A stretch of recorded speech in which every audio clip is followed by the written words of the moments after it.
Today I'm telling you all about a recent injury that I had and what I'm doing to help. Here we go. Hi, I'm Jessica Valant, a physical therapist and Pilates teacher, and I want to bring science-based knowledge, empathy, courage, support, love, and hopefully some fun to the journeys we have with our bodies. There is hope and strength in your body, and my goal is to help you find it. Hi, I am so happy to talk to you again today, and we are going to be discussing a recent injury that I had and what I, as a physical therapist, have been doing to kind of deal with it. So I've been sharing this story over on Instagram. If you want kind of the most up-to-date and behind-the-scenes look at my life and what's happening, I share a lot over on Instagram and Instagram stories. And it was a week ago, actually, today, that we went snowboarding and skiing as a family. Now, there's a lot of backstory to this that I won't necessarily get into. If you're an Unlimited member and you listen to this month's Members Only podcast, I get into a lot of the backstory actually about some of my fear around snowboarding. But we moved back to Denver. We're from here. My husband grew up here. He is a great, great skier. And we left for a long time. I had snowboarded a few times when I lived here for physical therapy school, and I never loved it. I don't love the cold. It's kind of a process to get up there. It wasn't natural for me. I wasn't good at it because I didn't grow up doing it. I didn't take a lesson. So it just wasn't something that felt really comfortable. So when we moved to Hawaii, I was fine leaving all that behind. And then we moved back here, and with our two young kids, we agreed, growing up here in Colorado, you should learn how to ski. I wish as a young kid I would have learned. I think I would have a lot less fear now around the whole thing. So we agreed last year that we were going to get our kids on the mountains and at least let them learn, get them into some lessons. My husband said, you know what, I'll do it. I know you don't love it. I'll take care of it. And I said, if we're doing this as a family, I do want to be involved. I want to show them that I can conquer my fears, that I'm going to get out there and learn with them. And I have a lot of personal investment in trying to figure out my fear around this and try to get better and be a beginner at something. And so that's a little bit of the backstory. So we went up last week on Wednesday. We put the kids in a lesson, both kids in a lesson all day. It was our second time on the mountain this year, and we went just maybe 2 or 3 times last year. So I'm still very much a beginner in this snowboarding situation. So they ski, I snowboard. And so basically we were halfway done with the day. The kids were in the lesson.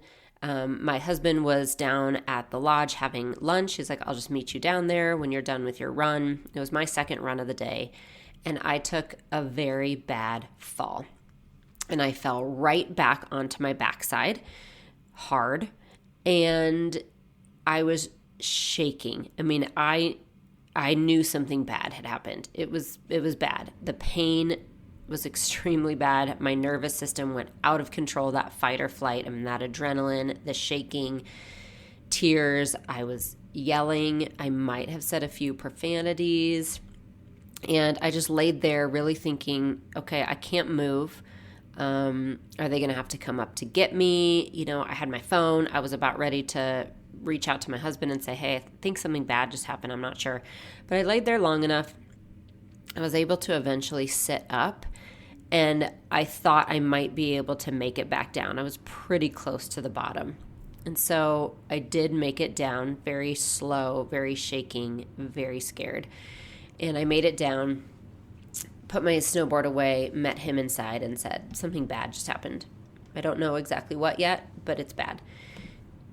And so that kind of started this journey. It's been a week, like I said, and I've shared a little bit over on Instagram, and I've had a lot of people asking just about the process of that. And I know I am not alone in this injury situation. I am sure you have experienced something like this, and maybe it wasn't on the mountain, but a fall on the ice or something gardening, and at the end of the day you say, oh gosh, that hurt, something happened. We've all experienced injuries, and as a physical therapist, I get a lot of questions about it, and so I thought I might be able to pass a little bit on to you about what I'm doing for myself, and keeping in mind that I cannot diagnose you without doing any kind of personal evaluation. And so this isn't about diagnosing. It's not about telling you what to do to treat yourself if you do have an injury. Absolutely, I can't do that here. I'm not dispensing medical advice. I'm just letting you know a little bit about the healing process in general and what can happen as you heal, and maybe give you some tips and also some thoughts about when it would definitely be appropriate to go see someone. And that is the first thing that I'll say here is if you do have any kind of injury that happens, don't hesitate to seek medical attention if you need to, okay? That is the first thing that I want to say is there's nothing I'm saying here to tell you not to do that. You have to read your own situation and what is going on and absolutely seek medical attention if you need to. So the first thing that I did when I fell, I sat up and kind of assessed my situation to see if I did need immediate medical attention and immediate medical help. That is the first thing. I wiggled my toes. I wiggled my fingers. I asked myself if I could actually stand up and get back down. I gingerly tried to stand up. I was able to do it. Everything hurt, but there were no extreme sharp pains in my hip, in my knees. I could feel my extremities.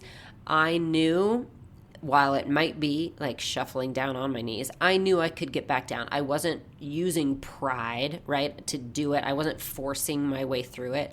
I took an honest assessment of my ability, and I knew once I stood up, it felt like my tailbone and my sacrum would hold me up, which I did not know if it would, honestly, but it did without sharp shooting pains. So I was able to get back down. So that was kind of the first thing for myself that I used. Do I need immediate medical attention? And there's nothing wrong if you do. If you're in a situation that you need help, you ask for it and you get it. Don't push through something that you can't. But I knew I could get back down. So that was really my first indicator. I was able to get back down. I was able to get my board off myself. I was able to walk inside and go upstairs to talk to my husband. So at that point, I knew, okay, we can get back home. Like, I don't need to go see someone right up here in the mountain. There's no bone sticking out. I'm able to be somewhat functional. And I started to do a few movement tests on myself. Once the shaking subsided, I did a gentle squat just to see, can I bend my knees? I did a few movements like that, again, just to assess, am I going to be able to make it through the next few hours, help getting the kids to the car, get ourselves home, and then I'll reassess again. So that's kind of the first step to go through is, again, can you be functional? Do you need immediate medical attention? And if you do, you absolutely get it. So that was what I went through. We came home. It was not a fun car ride sitting, but I was able to do it. I actually was pretty surprised about how I was feeling at that point. I came home personally, I iced right away. I, as a physical therapist, am a big believer in ice. I tend to use it on myself, and I recommend it for a lot of my clients, again, depending on the situation. But within the first 48 hours of an acute injury to help with swelling and inflammation, I personally am going to ice. So I have been icing no more than 10 minutes, but about 10 minutes a few times a day. So I did that right away. And we ordered food, and I continued to do a little bit of movement assessment on myself, and I found very quickly that I could not sit in certain positions, and I could not do any kind of rolling back. And if you wonder why I check that, it's because I'm a Pilates instructor, and I was checking pretty quickly some of the movements that I knew I was going to have to do for work. And so any kind of rolling was off the table. I mean, we're talking sharp, take your breath away pain. Didn't even try it after the first one. So I already had a little bit of an idea of what was going on. Got myself to bed knowing I'm going to take assessment the next day. Okay, so the next day can have a lot of feedback for you. I'm going to give you an example for our son. This was a couple years ago. He jumped off just a teeny little ledge in our backyard onto grass. Nothing that I thought would be a big deal. He came up screaming and crying. And if you know little kids, I mean, he was 2.5 or 3 at the time. So it was really hard to get an assessment on that. I just thought he was maybe tired.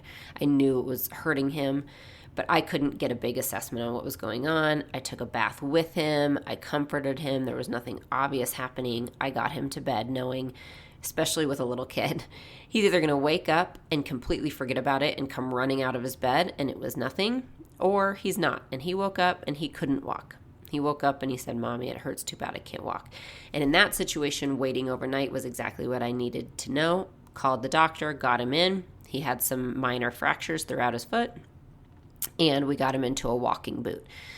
And so waiting overnight sometimes, again, if you don't need immediate medical attention, sometimes waiting overnight can give you a lot of information if you're able to get to sleep, if you're somewhat comfortable. So in that case, that's what it told me about our son. And just knowing that if he had been in a lot of pain the night before, we would have gone right away somewhere. But he wasn't. He was calming down. He was getting to bed. He was happy to be in bed. He was completely fine. But then once the next morning set in and he still couldn't put any weight on it, we knew to go in. So for me, I was knowing, okay, I'm going to see how I am the next day. Again, I'm walking, I'm functional. It hurts, but I'm okay here. I don't need immediate medical attention. So I'm going to see how I feel in the morning. I assumed it would be pretty bad. I assumed all of that pain and bruising would be spreading. And I woke up somewhat surprised that it wasn't worse. So that was another thing in my head that I thought, okay, it's not worse. And I really thought it would be. So maybe it's not actually as bad as I thought it was. I'm going to go throughout my day. And that's where I have kind of been for a week now. I have been assessing each day how it's going. I have a few ideas in my head about what an assumed diagnosis is. I have not seen a doctor or had an x-ray yet, and there are a lot of reasons for it. A big one is that, again, I'm functional. I can do most of the things that I need to do except those few Pilates moves, which I have broken my tailbone in the past. About 25 years ago, I fractured my tailbone. I know what that feels like. This feels very similar. I don't like it, but it feels very similar. There was nothing they could do at the time for that except wait it out. And that's kind of, I'm using that prior knowledge and my own history to kind of assess and add to what I'm assuming is going on. It feels very similar to that. It feels similar to that kind of fracture where I can move everything around, except I can't sit super comfortably and I can't do any of the rolling. And at that time, it took like 8 to 12 weeks before I could do some of those moves again. 6 months for some of them. So I am playing a long game here, but also knowing it could be related somewhat to that. It's very possible I might have fractured that again. But again, I'm comfortable with my function right now. I'm comfortable with how things are going. That being said, it's been a week and it still hurts a lot. I am in more pain than I would hope to be in. So I am seeing a physical therapist tomorrow. It's a good friend of mine. Again, I haven't seen a doctor yet, but I trust her and I'm paying out of pocket. I'm not using insurance right now. She knows my history. She knows my body really well. So I'm going to see her first to get her idea and assessment of what is going on. I know if I were to go see my doctor, they would order an x-ray and that could be really helpful. But I also really want this physical therapist's knowledge because she can treat it at the same time. I want her to tell me what she thinks is going on. I want her to see if my pelvis is rotated. I want her to see if I'm starting to compensate. If I wasn't in pain still, or if it was getting a lot better, I probably wouldn't even need to do that. If it was getting worse, I would go immediately to the doctor. Okay, but because I am comfortable with my body and getting that information, I'm comfortable with this physical therapist. I know her really well. She's one of my closest friends. And because it is getting better, I know it is. It's just not quite where I had hoped it would be. She is a really good place for me personally to start. So that's kind of another tip is as it is improving or as time goes on, where are you actually? Really take true assessment. Is it improving? Is it not improving? Is it getting worse? And those are the things that can help guide your next steps. So now I want to go through, now that you know just where I am, that's what I can give you about me personally. I will tell you more as I know more. But I want to talk through some things to kind of expect after an injury that will help you determine how you're doing, and also just set expectations. Because again, like I said, I know it can be really scary when an injury happens and you aren't sure, is this normal? Is it not normal? And again, I'm not here to talk about your specific injury, but just to give you some general guidance and ideas of things that can happen around the healing process. So let's jump into those. So the first thing I want to talk about plays right into what we were just discussing, which is it actually getting better or not? And that can be a really nuanced question. It seems simple, right? Are you better or are you not? It seems like an easy answer. And it isn't always. And I'll tell you why. Because we have expectations, whether we verbalize them or not. We put expectations on ourselves. And I'm the perfect example right now. I want to be better than where I am right now. It's been a week. There's a voice in the back of my head, and I even know better. As a physical therapist of 23 years, I know better. But there's still a voice in the back of my head saying, it should be better by now. You should be fine by now. You should be on your way. It was just a fall. It's no big deal. Okay, our bodies don't always listen to those voices. Our bodies don't work that way. They have their own timetable.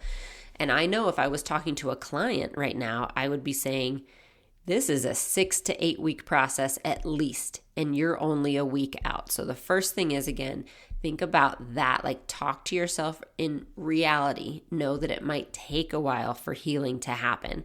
So then, knowing that, you have to realistically dig past those layers of wishing you were more improved than you are. Dig past those layers to ask truthfully, are you getting better? Are you getting worse? Or is it staying the exact same? And one way I do that, I recommend this for everyone, is when an injury happens, if you're able to do, any kind of movement assessment, or even you're just checking how you do getting in and out of bed or on and off the toilet, have that move, check it. And if you need to, have someone else watch you do it or video yourself, or just have a truthful memory in your mind of how it feels and how you're doing. And that's going to be your test for yourself. So that a week later, if you're still in pain and you're still frustrated and you're like, I'm not getting better, this is awful, nothing's improving, which I hear all the time from my clients. It's not improving at all, nothing's better. I'll ask a specific question. Okay, I hear what you're saying. I understand that it still hurts. I understand you're still in pain. But tell me this, are you able to walk up that flight of stairs without using the banister? Because a week ago you couldn't. And you might say, oh, actually, yeah, I didn't even think about it, but I can do that. Okay, great. That means it is a little better. Or are you able to get on and off the floor because you couldn't do that a week ago, right? So I have a little assessment for myself right now. I noticed the first day that I couldn't put any weight on just my left foot. And I mean putting my pants on. So I tried to put my pants on, and holy moly, it hurt so bad to try to put weight on my left leg. So that was the first thing that told me, oh, it must be my left side worse than my right. So that has been my little assessment each day. The pain is still here. It's frustrating me, but I have noticed I am able a little more each day to lift my right leg up to shave my legs or put my socks on or put my pants on.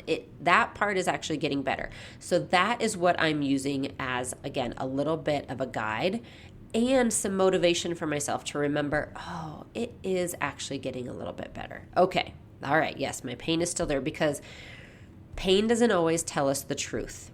Okay, that's important to remember, and I'm going to go into that in just a second, because I think that's a really important thing to remember. But just to put a bow on this idea that you should have some kind of movement that is your guidepost that you're going to keep coming back to really check if it's getting better or not. A way that you can really check in and know that there's different areas that I want you to check. You're going to check on your pain first. Is that better? Is it worse? Is it staying the same? Then ask yourself, when we're talking about pain, say, okay, it feels about the same, but is it happening less throughout the day? Maybe the intensity is the same, but is it happening less throughout the day? Or do you need, if you've been taking medication, do you need less medication to deal with it? Okay, there are ways that you can check it, lots of ways. So check on your pain. Then check possibly swelling or bruising if that's happened. Then check on function and be really specific about it. Again, pick something. Reaching to get your purse, taking your shirt on and off, pulling your pants up, able to lift your kids, any of those kind of things. So really, my first advice is have that assessment that you can do, that you can take a true measure of whether it feels like different areas are getting better or worse or staying the same. And then you use that information to decide what your next step is, right? It's going to be different for all of us. Does it mean you need to see a doctor? Does it mean you need to see a physical therapist? Does it mean you need to rest? Are you pushing it too much? Everyone's going to be different. I can't tell you again here. I'm not doing an individual assessment, but that will give you a really good guideline to know what decision you need to make next. All right, so now let's talk about the pain factor. I just want you to keep in mind, pain isn't always going to be the number one thing that gives us information we need. It's the loudest, okay, because it's what affects us. I know, I'm in a lot of it right now. I don't like it. Nobody likes pain, so it's going to be the loudest. But it doesn't always tell us the true picture. It doesn't always give us the big picture of what's actually happening. Sometimes you'll have pain and it's actually in one area, but the injury is in another area. Sometimes pain is the last thing to go away, where it's actually improving and healing, but you're still having some pain. So I just want you to keep that in mind. I'm not telling you to ignore it whatsoever. It can give us some really good guidance, but just know it's not always the end all be all. There's going to be other factors involved as well. Another really important thing to keep in mind is that progress is not linear. Healing is not linear. I have a big poster on my wall that says progress is not linear. We want it to go from down here and then a straight line to improvement where we're all good to go and we never hurt again. The body doesn't work that way. Life does not work that way. Healing is not linear. You are going to see typically 2 steps forward, 1 step back, 2 steps forward, 1 step back. You're going to have maybe a really good day where you think, yes, I'm finally back. Then the next day you wake up and it hurts again. That is normal. That's typical, because when you feel really good, you are going to do more. You move your body more, you do more, but you're not completely healed. And the next day the body says, hey, just a reminder, I'm not all the way healed. I'm glad you felt awesome yesterday. Today I need a little more rest because I'm sore and inflamed from what you did. That is very typical for healing. So again, don't get discouraged if you are feeling really good for 5 days and then you have a day that's sore. It's more about the pattern. Are the times you are feeling good lasting longer? Are the times you're feeling bad lasting shorter? Are they fewer and farther between? Okay, those are the kind of things I want you to look for, that pattern, that idea that, okay, again, maybe 2 steps forward, maybe 1 step back, but it's still progressing forward. So look for the pattern as opposed to that pure line of always improving. And another thing to really look out for is kind of your habits as you are letting yourself heal, because there is a fine line. So personally, this is just me, okay? If I, again, have gone through this assessment on myself, let's say I have done movement assessments, I'm functional, I know I don't need immediate medical attention, I know I can handle this at home, it's not limiting me. And when I say functional, I mean, can I do my daily activities? Can I get on and off the toilet, in and out of the shower? Can I dress myself? Can I work? Can I get my kids to school? Can I function at a good level to do all my daily activities? The answer is absolutely right now I can. Then I also ask myself, can I do some workout? I can, actually. I can do more than I thought I'd be able to. So knowing those things, I'm not looking for immediate medical attention.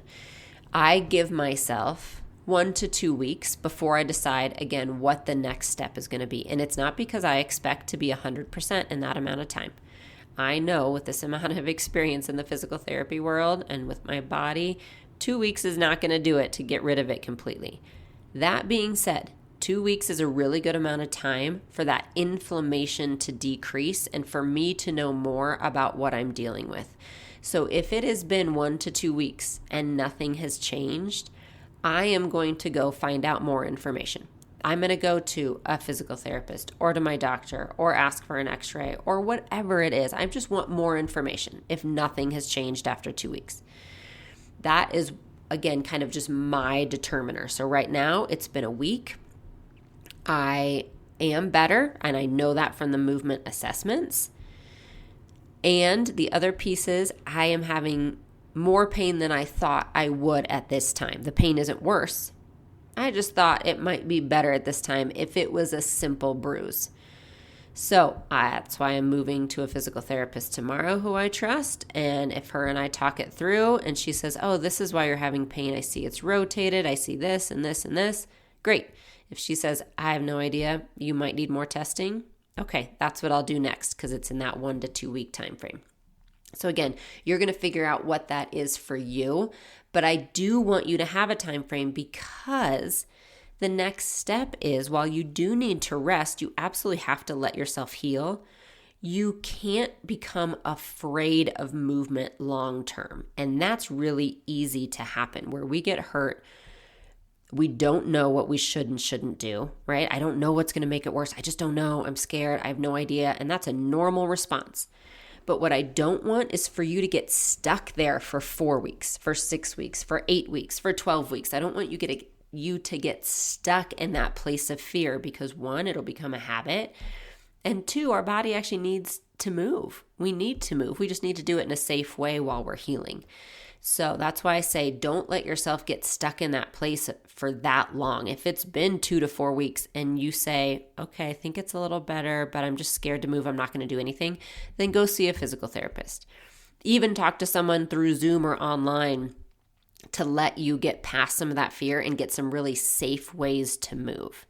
So again, let yourself heal, rest if you need to, give yourself those few weeks, and then also know that at some point you do need to start moving in a safe and controlled way so that you don't become afraid of movement and so that you don't get into compensatory patterns. So that's another reason I'm going in, is I'm starting to sense that I might be a little rotated. My left hamstring is starting to aggravate me, and I'm afraid if I just leave it without a professional looking at it, I could develop some compensation and maybe cause myself a hamstring tendonitis. So that's kind of where I am in a real life example of that. But again, don't become afraid of movement, and also be smart and do it in a really safe and incremental way to protect that injury. And again, that leads me back to today, a week after my own injury. I want to not be sitting on this chair anymore right now talking. So that tells me that I know it's not completely healed and I don't expect it to be for a while, but I'm not going to become afraid of my body and movement. That is what I personally refuse to do. I will not become afraid of movement. So I am going to do what I need to be patient, to know that this is a long game, to love on my body and not get mad at it, to seek out professional help as needed, to continue my icing, to stay really hydrated. I've been doing a lot just for healing in general, a lot of bone broth, a lot of water, a lot of my liquid IV, staying hydrated, giving my body the nourishment that it needs. Okay? And I'm going to continue to move in a way that I can to promote that healing, and I am not going to let myself get into a place of fear. The question is, am I going to snowboard again? I hope so. Actually, we have a trip planned next week, so I'm already wondering if I'm going to be able to do it. I'm working on it, and I am going to try not to get into that place of fear. I'm going to keep myself out of it, and I'm also going to listen to my body. And if I'm not able to do it, so be it. But I'm hoping that I can. So I will keep you updated. Again, feel free to come over to Instagram on my stories over there where I talk more behind the scenes of what's going on. And I wish you the very best in whatever injury you're experiencing now or you might experience in the future. Remember, it happens. You haven't done anything wrong. And once it does happen, use the tools that you have here and within yourself to know that healing will happen. There's help out there if you need it, and you are never alone. I will talk to you soon. Thank you so much for joining me today on Meet Your Body. If you have a moment, please consider rating and reviewing this podcast, as it helps us tremendously. For more resources and workouts, you can visit my website, jessicavalantpilates.com, or find me on YouTube or Instagram at Jessica Valant Pilates.